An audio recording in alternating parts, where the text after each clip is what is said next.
The biography of Prophet Muhammad, the beliefs and idolatrous practices of the people of Makkah. The polytheists of Makkah and Arabia did not actually consider their idols as the ultimate deity. Instead, they believed Allah to be the sole and ultimate creator. However, they regarded these idols as intermediaries who would advocate on their behalf before Allah. They performed acts of devotion to these idols under the belief that such worship would bring them closer to Allah. They also attributed certain divine powers and abilities to these idols, yet they still acknowledged Allah as the ultimate provider and owner. In essence, a polytheist is one who acknowledges Allah but associates others with him in his essence, attributes, or worship.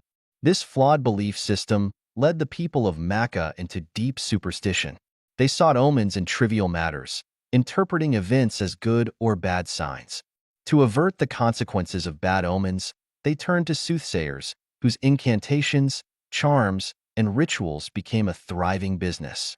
These soothsayers claimed to have control over spirits and would provide false or fabricated predictions of the unseen.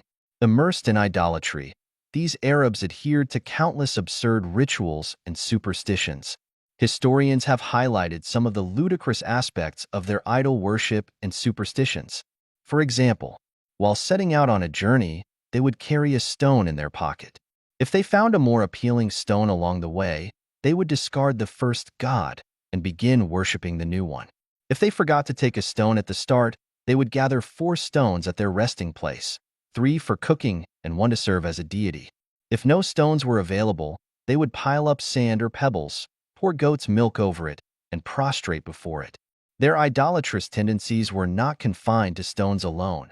They also crafted idols from wood and clay. In one instance, the tribe of Banu Hanifa worshipped a heap of dates. During a famine, when no food was available, they consumed their god to survive. Thus, the Kaaba, the ancient and sacred house of Allah on earth, became a hub of idolatry and misguidance under the polytheists. Among their most revered idols were Lat, Manet, Uzza, and Hubal, alongside approximately 360 smaller idols placed inside the Kaaba.